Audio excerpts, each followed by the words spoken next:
Hola, soy Elizabeth de Jesús, soy artista visual y soy miembro del Sistema Nacional de Creadores de Arte en México. El día de hoy quisiera compartir con ustedes un poco del proceso creativo que llevo a cabo aquí en mi estudio. Así que, bueno, bienvenidos. Yo soy una creadora que vive y trabaja en la Ciudad de México. Hace 21 años decidí estudiar la carrera de Artes Visuales en la Universidad Nacional Autónoma de México. Y desde entonces hasta la fecha he creado muchísimos dibujos, intervenciones a sitios específicos, registros fotográficos, pero la mayoría de mi trabajo, debo de contarles, está basado en la producción pictórica. Es decir, soy pintora. En mi trabajo lo que me interesa mostrar son los espacios. Los lugares de tránsito pueden ser, los lugares de habitar, espacios industriales, espacios abandonados, edificios. Todos estos espacios arquitectónicos siempre me han llamado muchísimo la atención. Incluso yo creo que desde hace muchísimo tiempo, desde que tengo memoria, pero en especial recuerdo una anécdota que tuve hace muchísimos años, que fue el día que nació mi hermano. Aquella vez, mi papá y yo fuimos al hospital, pero como yo era muy pequeña, pues no dejaban pasar a los niños de mi edad. Entonces yo me quedé en la parte baja del hospital 20 de noviembre al cuidado de 2 guardias. Y bueno, pasó muchísimo tiempo. Yo recuerdo que entramos con luz de día y se hizo de noche. Y mientras todo esto pasaba, pues el pasillo en donde yo me encontraba se fue vaciando. Todas las personas se fueron yendo, fueron apagando las luces. Incluso los asientos de pronto ya no estaban. Y me encontré sola, yo, en ese enorme lugar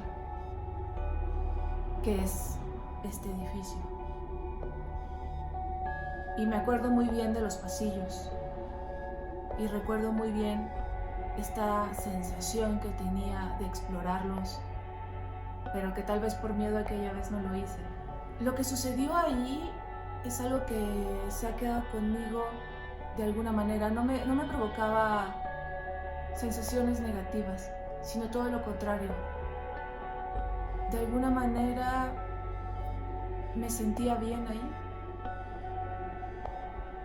Y me sentía tan bien que creo que hasta la fecha, por eso es que sigo trabajando a estos lugares. Y es tan fuerte mi relación con el espacio que incluso años después, en el momento en el que uno se pregunta, bueno, ¿y ahora qué es lo que quiero mostrar? Y en ese momento intuitivamente surgió en mí esta necesidad de compartir esta sensación que yo siempre he tenido con los lugares. El espacio en la pintura es un problema que me ha llevado muchísimos años reflexionar y es lo que me ha llevado a pensar a lo largo de todos estos años que el espacio funciona como una especie de espejo silencioso y que gracias a esta carencia de sonidos o de acciones dentro de ellos se potencializa esta experiencia en la que por medio de todos estos muros y de todas estas cosas que componen estos lugares podemos reconocernos a nosotros mismos. Puedo reconocerme a mí mismo. Y cuando yo lo transporto a mi trabajo, a mi pintura, pues yo espero también que esto suceda en los espectadores, en los que ven mis pinturas.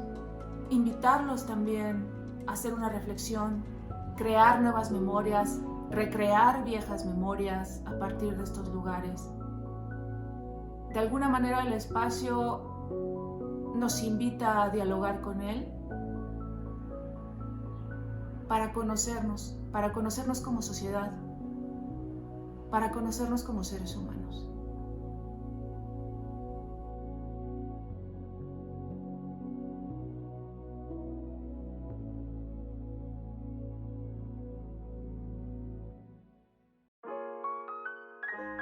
Pero ¿cómo comienza un cuadro? Bueno, además de obviamente revisar exhaustivamente y continuamente muchísimos artistas distintos, como pintores obviamente, fotógrafos, dibujantes, artistas conceptuales, artistas del pasado, artistas actuales, pues obviamente también necesitamos otro tipo de herramientas como creadores. Además de los libros, necesitamos también herramientas visuales, algo que nos ayude a nutrir nuestro proyecto. En este caso, yo, por ejemplo, que trabajo con espacios, como les comentaba, pues necesito hacer muchos registros fotográficos de diversos lugares. En este caso, por ejemplo, aquí tengo conmigo esta caja.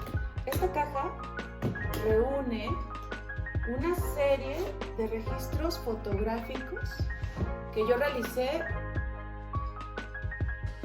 Todos estos registros fotográficos no solamente significan muchísimas memorias para mí, ni tampoco también experiencias de mi trabajo, sino que además también funcionan como un respaldo por si en algún momento quisiera retomar alguno de estos espacios o necesito recurrir a alguna de estas imágenes para volver a trabajar sobre ellas o tal vez añadirlas como un extra en mi producción.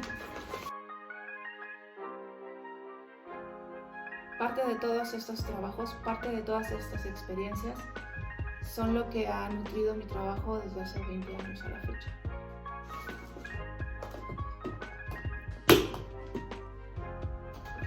En mi computadora lo que guardo son distintas carpetas ordenadas por los lugares que he recorrido, que ha sido obviamente la Ciudad de México, pero también he tenido la fortuna de recorrer otras ciudades como Nueva York, como, no sé, lugares en Europa. Incluso he podido tener la oportunidad de ir a África. Muy extraño todo eso. Aquí lo que podemos ver es que precisamente tengo, de acuerdo a los proyectos que voy trabajando, voy teniendo también almacenadas todas mis imágenes.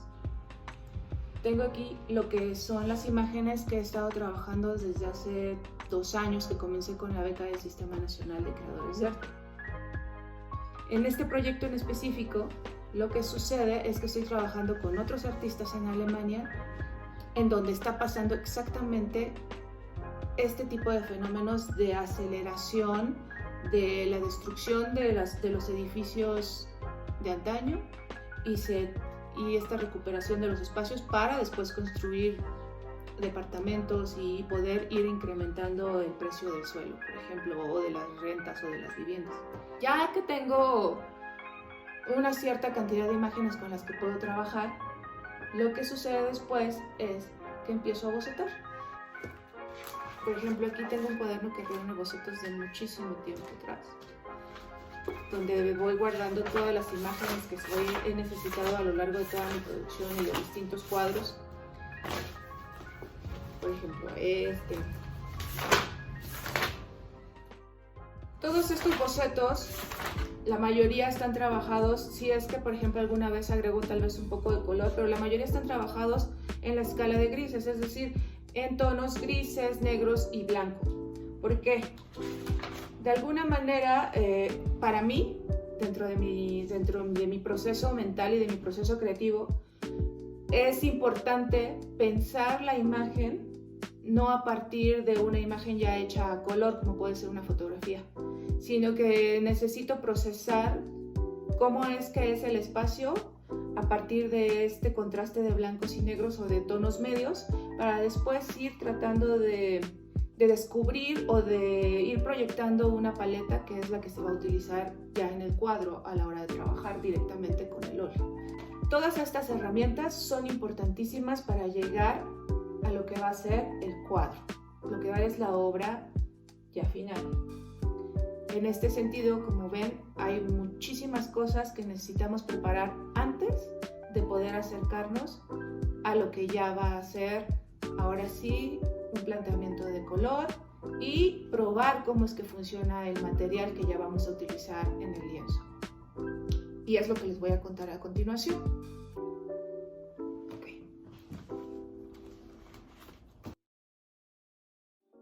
Antes de pasar a lo que va a ser el boceto a color, quiero hacer un pequeño paréntesis. Con esta jornada de sana distancia que nos hemos visto obligados a tomar y esta cuarentena que todos nosotros estamos viviendo, pues de alguna manera mi proceso se ha alterado también. Además del proyecto que estoy desarrollando con el Sistema Nacional, regresa a mí una necesidad de trabajar otra vez con estos espacios industriales que ya había trabajado en el pasado, pero que había dejado en pausa pues hace unos años. Hace varios años encontré este libro. Y este libro es un libro acerca del Parque Fundidora en Monterrey. Cuando yo encontré este libro, sentí que en algún momento iba a ser algo muy importante dentro de mis herramientas de trabajo. Y claro que lo fue. Hoy, por ejemplo, lo que hago es revisarlo y a partir de él y de todas sus imágenes, puedo, por ejemplo, empezar a trabajar otros bocetos para esta nueva serie que les comento. Ya que tengo mis imágenes, ahora sí lo que hago es bocetar. Y lo que estoy trabajando ahorita es un boceto que a partir de una vista del Parque Fundidora en Monterrey.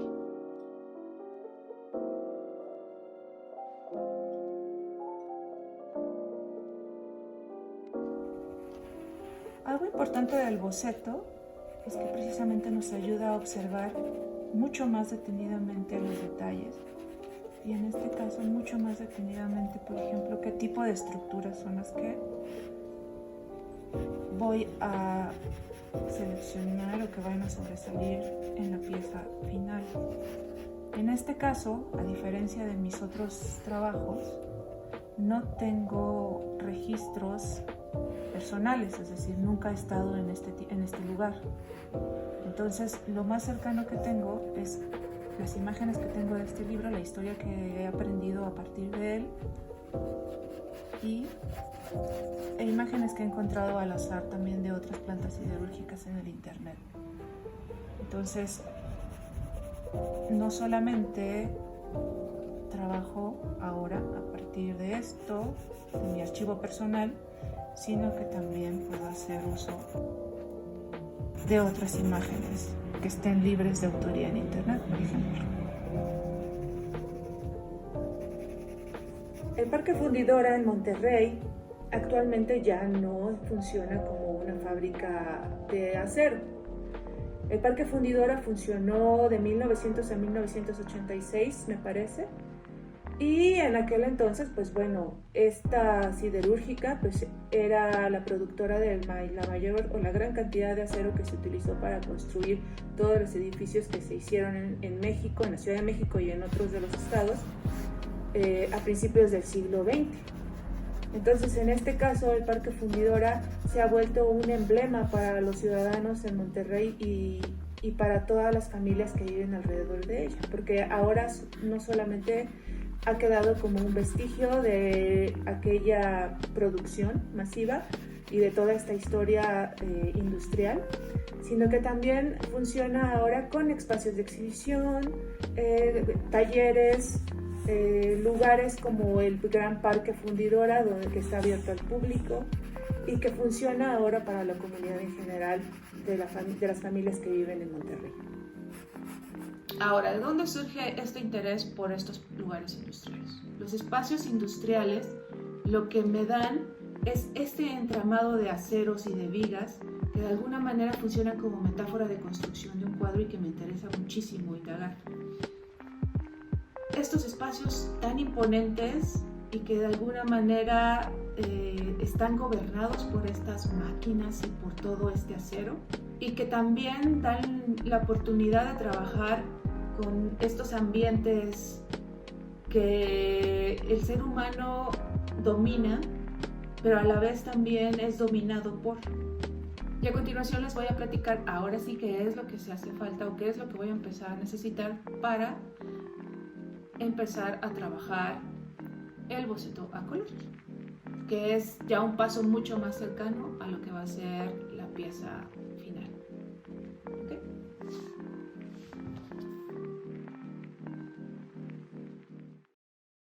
Ya que tenemos estos bocetos, ya que trabajamos, ya que analizamos y nos dimos cuenta de la luz, de qué tipo de paleta podemos utilizar. Entonces ahora sí ya es momento de pasar al boceto a color. En esta ocasión yo voy a trabajar sobre papel. Estoy trabajando con óleo y este es un papel que ya estuvo previamente preparado para recibirlo. El óleo, siendo un material aceitoso, lo que sucede es que es totalmente absorbido por el papel si este no está previamente preparado. Y en esta ocasión voy a empezar mi paleta con un tono azul malva, un tono gris paint, una tierra natural y un rojo quinacridón. Todos estos colores los mezclo muy bien en la paleta y lo que voy a obtener, o lo que quiero obtener primero, es un tono oscuro que me permita primero trabajar con las partes que van a ser mis sombras y las partes que van a ser mis luces. En mi caso, en mi proceso, lo que yo hago siempre es empezar por aquí. Primero planteo cuáles son los puntos lumínicos a partir de trazar primero o sombrear todas las partes más oscuras de la pieza. En este caso ustedes ya pueden ver, por ejemplo, cómo ya está armado la parte superior y la parte inferior, que son las que van a ser las partes más oscuras de mi imagen. En el caso de la parte del medio, ese va a ser mi punto focal de luz. Entonces empiezo a trabajar toda la parte oscura con esta mezcla que hice y posteriormente voy a ir añadiendo colores medios hasta llegar a las partes más luminosas. Los bocetos, como es algo bastante rápido y de primera intención, es decir, es como un gesto más bien, lo que necesito o lo que procuro usar casi siempre son pinceles que tengan mucha carga, como pueden ser los pinceles de cerda, y en algunas partes que necesite yo ir poco a poco o ir afinando ciertos detalles, voy trabajando con mis pinceles de pelo sintético. Entonces, ya a partir de esto, ya podemos empezar a meter los tonos medios y los colores. Lo que va a suceder cuando ya tengamos esto es ya un previo para poder trabajar y ahora sí pasar a la escala grande.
Pues bueno, hasta aquí ya está asentado lo que es el primer esbozo para poder llegar ya ahora sí a la pieza final.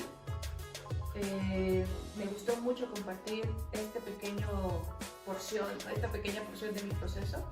Espero que a ustedes también les haya interesado y les haya gustado. Si ustedes quieren ver cómo es que está o cómo termina este boceto a color y cómo termina la pieza final, entonces por favor búsquenme en Instagram. Estoy como Elizabeth_de_jesus.artist. Ahí yo subo mi trabajo y ahí van a poder ver las imágenes de cómo quedó esto al final. Muchas gracias. Por favor, cuídense mucho y por favor quédense en casa.